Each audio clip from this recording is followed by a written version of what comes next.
So today I'm gonna swap shocks on this bike, and to do that you need a way to lift the rear of the bike off the ground without using the spools, because if you're pulling up on the spools, that's putting load on the suspension, which we need unloaded. So the way I'm going to do that, and there's a bunch of ways people have done that. People have used like A-frame ladders to ratchet strap their bike off a ladder.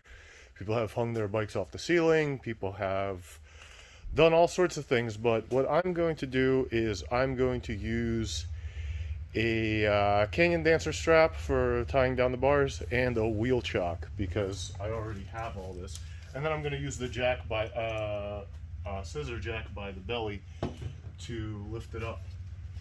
So some of this video is going to be sped up, because watching me screw around in real time is probably not the best use of people's time.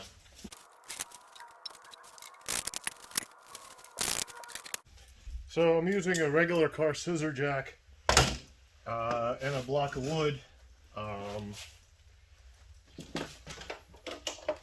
Modified the jack to have a 17 millimeter nut on the end instead of a handle, so that I can use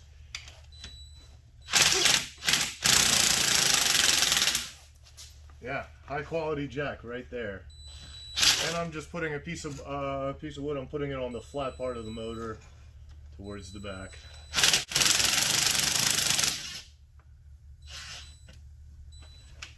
So what this will allow me to do is it'll allow me to jack up the rear just enough to unload the suspension, but not enough so that the wheel's off the ground. And it lets me have really precise control over what goes where.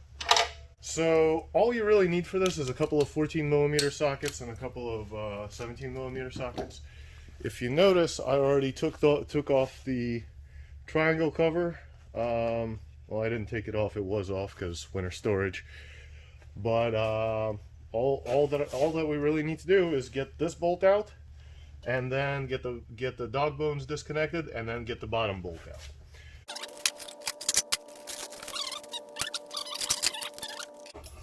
Because who wants to do things the easy way? So just need a extension and need something on the back.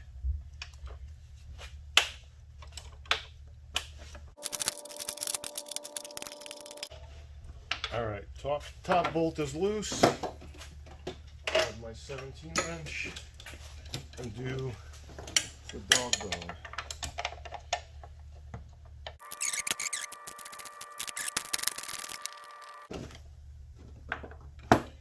So that's the second nut. And then I need to just tap the bolt out so that the dog bones can swing down. Yeah, here's a first random tip. If the dog bone bolt does not want to come out at all, which is the case here, it's probably because the weight is still on it. So we may need to raise the bike a little bit to get the weight off of it, or potentially, if you raise it too much, you may need to lower it a little bit. But basically get the suspension to the point where there's very little weight fighting you. So I just did too much, and the reason I know I did too much is because the back tire is off the ground. So I'm going to put the back tire down. I'm going to try tapping that bolt again. Hammer time.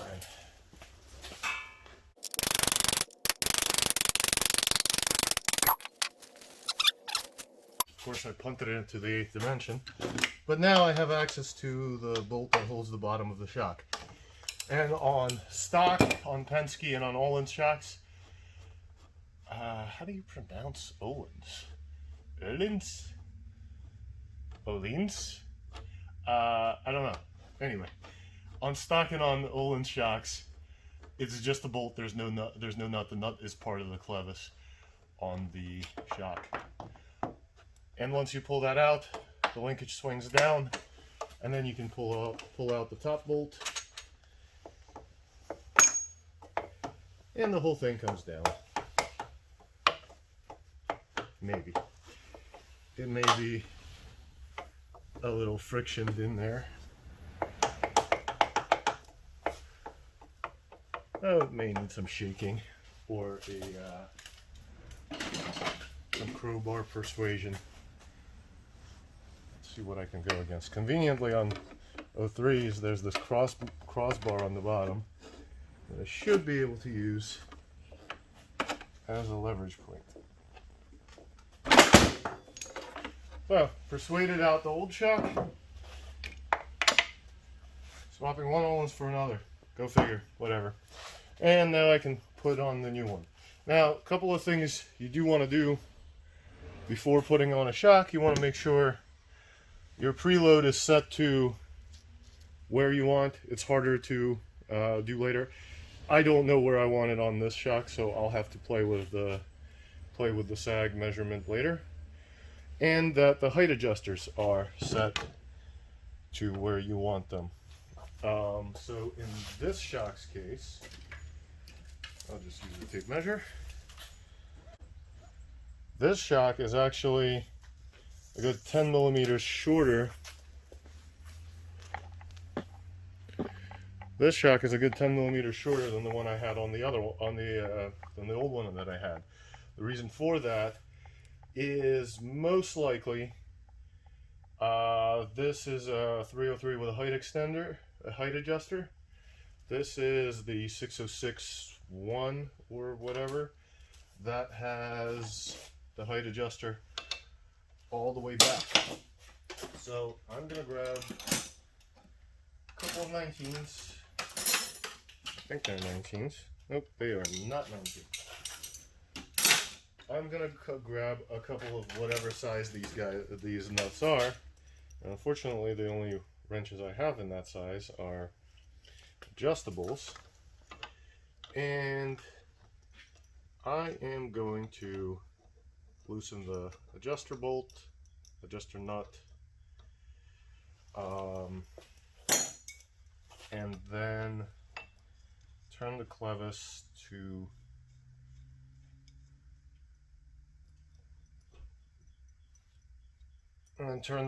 increase the height. Alright, going the homeless way with the channel locks. This shouldn't be that tight, and it's not, so should be okay. So let me actually get some real measurements. Oh, I'm bleeding all over the place. Awesome. Well, if you bled on it, that means it's going to be good, right? So I'm just going from eye to eye, and I'm at 340. It's looking like 344, which is just about perfect. This one's a little short at 334. So I'm going to turn out this clevis until I get a little more height out of it. Now, the other thing I can do, and I'll actually just do this because it'll make life so much easier, is I can grab screwdrivers and put the shocks facing together.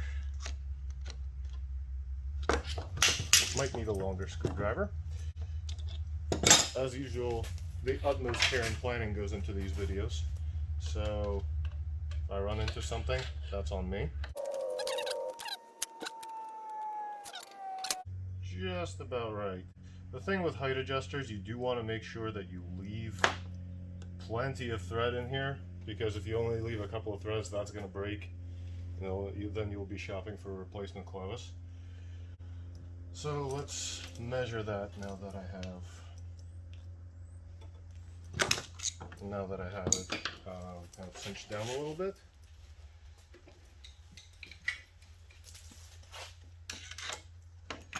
So the old one,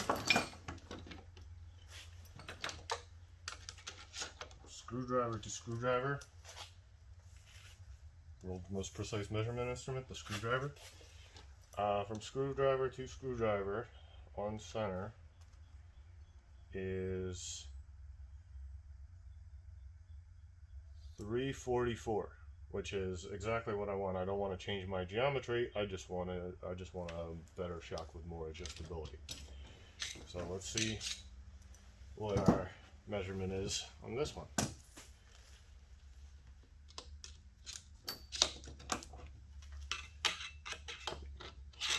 Am I still bleeding all over the place? I am still bleeding all over the place. So right now, from center to center, I got 347, so I actually took a few too many turns. So I'm gonna go back in. Let's go 1, 2, 3 turns, and let's see if each turn is a millimeter.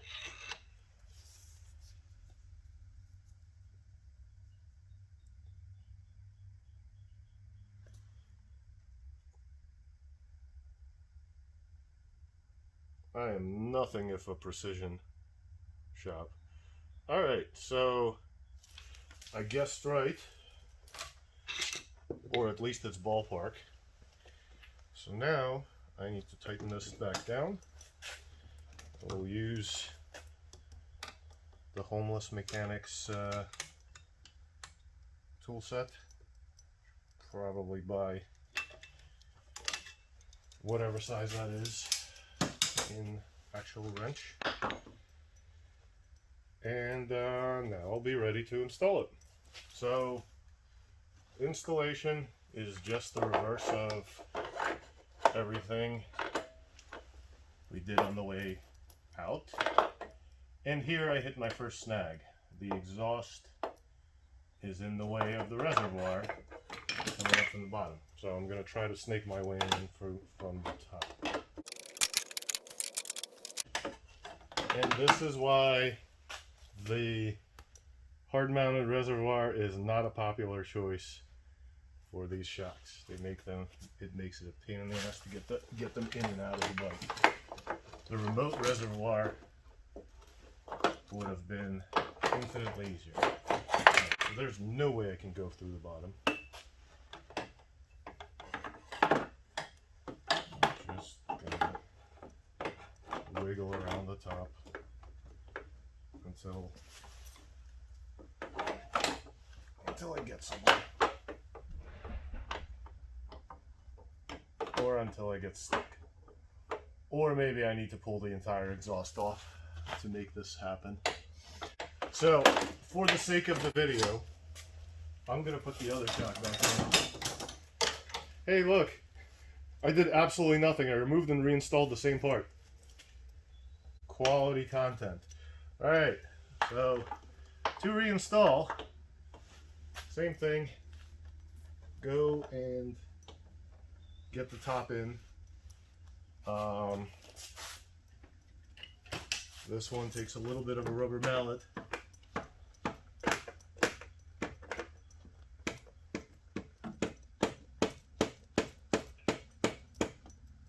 To get it into the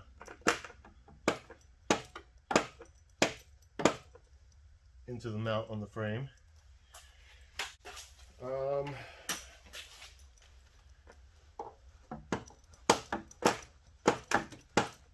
This is not normal, by the way. Every other shock I've ever done just kind of went in.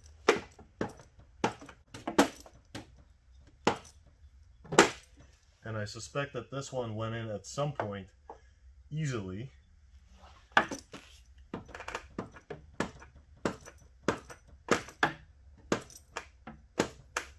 So one of two things really should be done. Either the spacer on it should be cut down a little bit, or maybe the tabs of my frame are not quite as straight as they used to be. But with enough taps, it'll go in.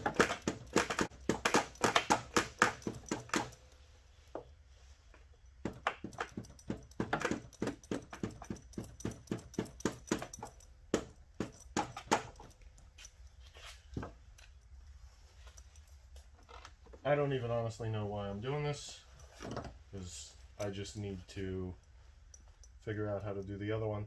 But in any case, once it's in, what we'd be doing is bolting up the bottom.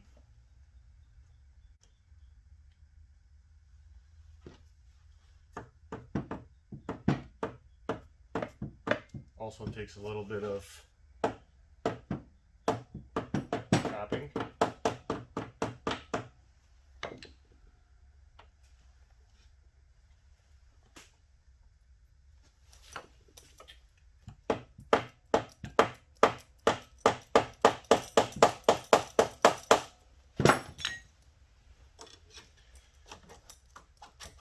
If you have a hole alignment tool, these things make life so much easier. But anyway, once that's done, you can put the bottom bolt back in, put the top bolt back in.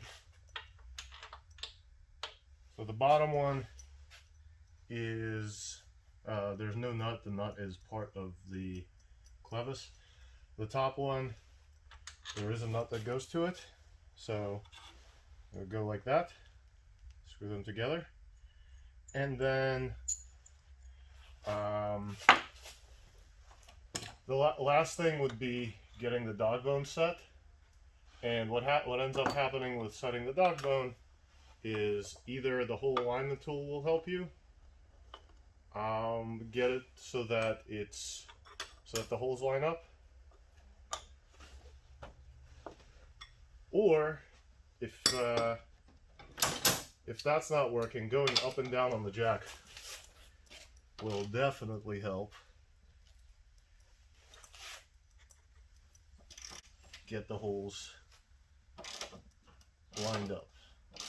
So I'm going to raise the back a little bit.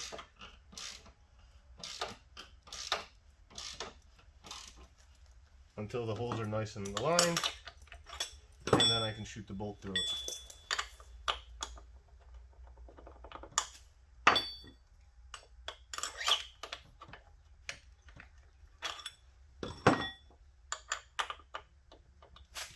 So the holes are on each other, so I can see that, so I'll just drive the bolt home. And then put the nut on the back. I do not remember the torque spec, but there's an easy fix for that. Guess where all the specs for everything are? In the Suzuki service manual. You can get it online, you can get it somewhere, but useful for finding out torque specs of things. Oh, so thanks to our service manual, rear shock absorber mounting bolt 50 Newton meters, and rear cushion lever mounting nut and bolt, that's the big long bolt, 78 Newton meters. So get the torque wrench. Going to set the torque wrench to 78 Newton meters, and 78 Newton meters is, for those that speak the furlongs per fortnight system, 78 is 56 Newton meters is 56.5 pound-feet. Put torque wrench on, put my 17 millimeter holder for the nut on,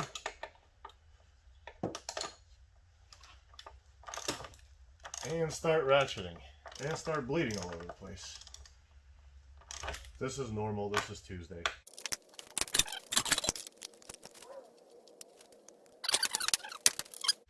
And then turn the torque wrench until you feel or hear a nice big fat click. And that's what's been tearing my hand apart. Thanks, Axel.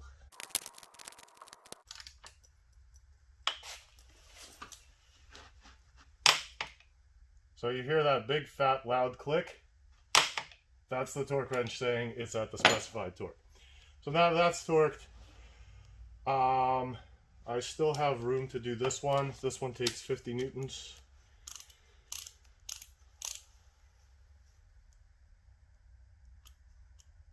Newton meters.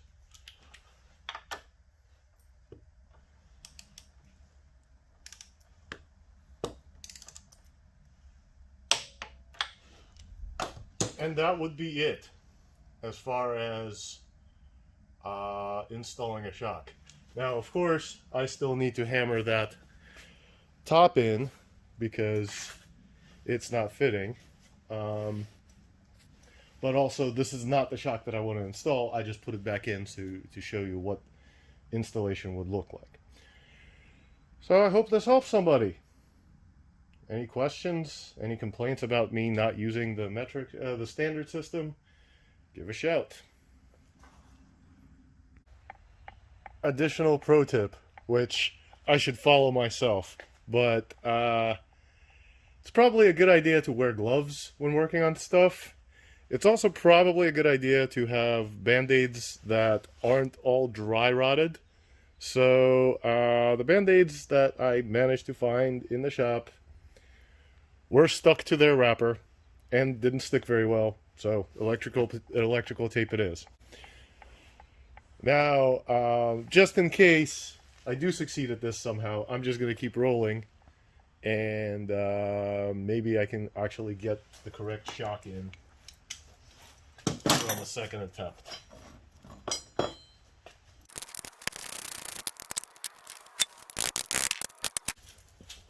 Hole alignment tool, not for impact use. What do I do with it? Hammer on it.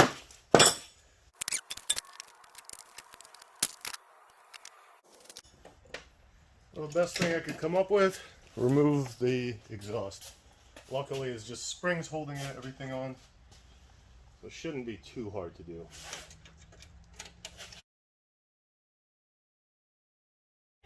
So the best plan I could come up with for getting the shock in there is to actually pull my subframe off, or at least pivot it. And then maybe, just maybe, I'll be able to wiggle it in there, because what I found is the spring on the Leo Vince that is right in here. I remember when I was installing the Leo Vince, that spring was a nightmare to get on. So I'm going to not do that. I'm just going to remove the two bottom bolts of the subframe.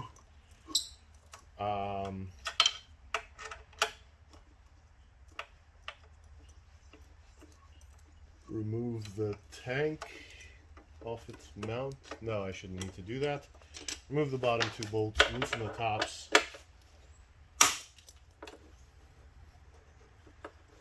Also, I'm really glad this is an 03, because otherwise I'd have a toolbox sitting here. And on all threes, there's no toolbox in this area. So I will have room for that reservoir.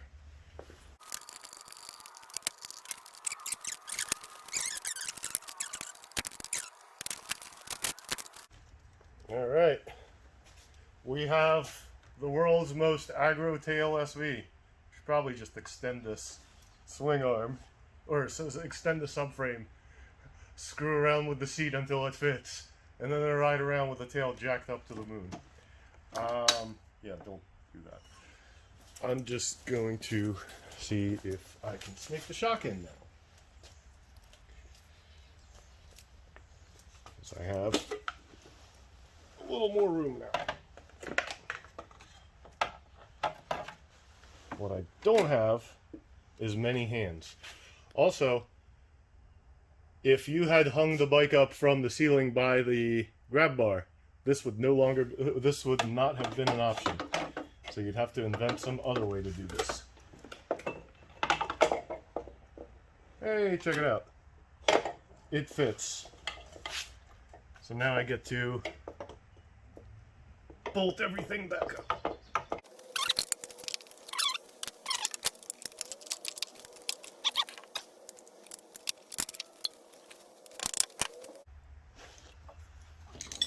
Alright, so I have the clevis pointing in a little bit of the wrong direction, but the entire thing can just turn on the shock body. So just turn that.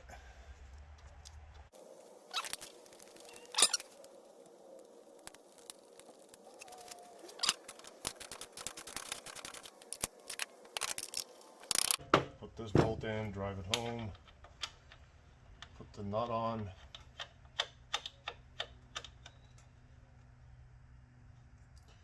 Realize that I forgot that I can't actually torque. Well, maybe I can. I'm just gonna try it. So I gotta tighten the dog bone to 78 Newton meters.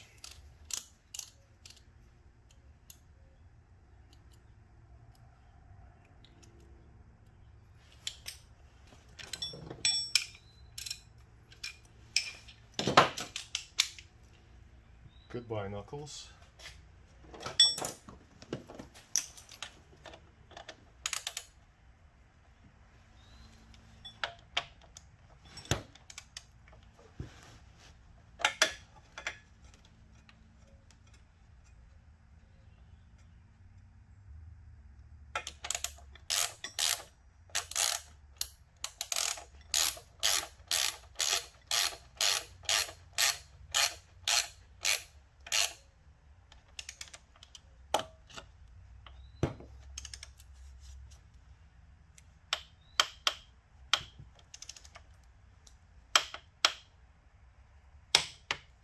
Big fat click. That's awesome. Alright, now I gotta go back to 50 Newton meters.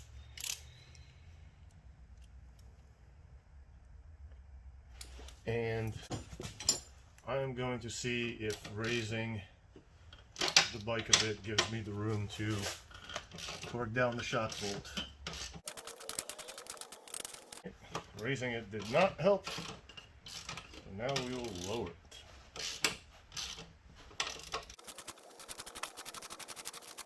If you're doing this, don't be stupid like me and just tighten the shock bolt before tightening the dog bone.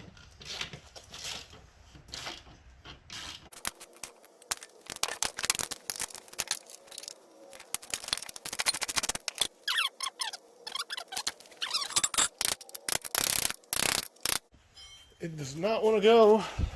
The reason it does not want to go is there's too much weight on it. So up we go.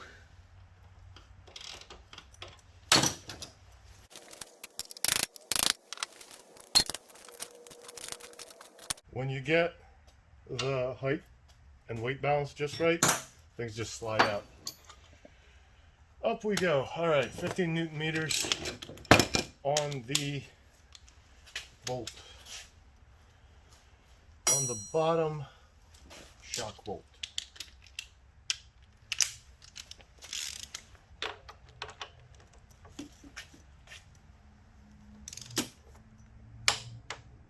There's that nice click. While I have it set to 15, I'm going to do the top.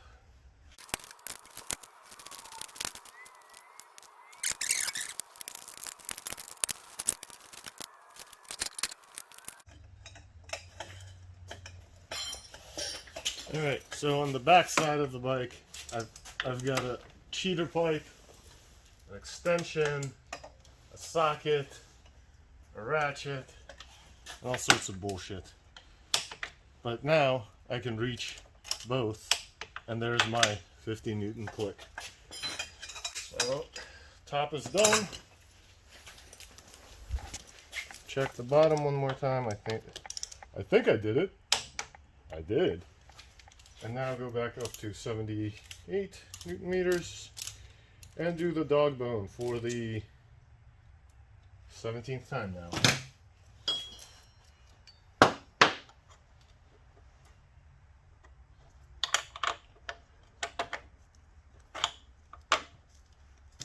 Slides in nice and easy when it's aligned and unloaded.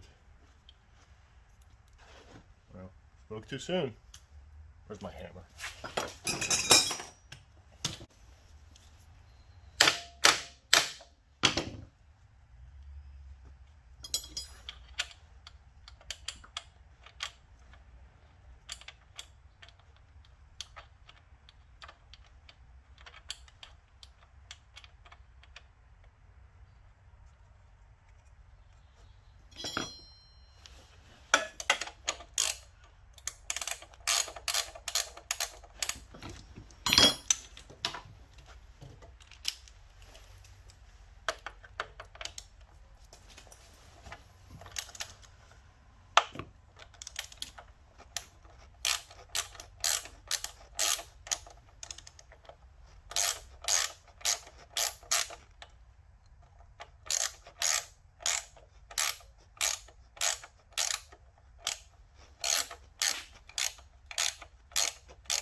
There's the click. So now all I have to do is reinstall the subframe, reinstall a bunch of exhaust springs, and lower the bike. So that's a successful shock swap. Thanks for sticking around, even though this was the long and tedious and painful video, the longest painful and tedious video I've ever done so far, I think.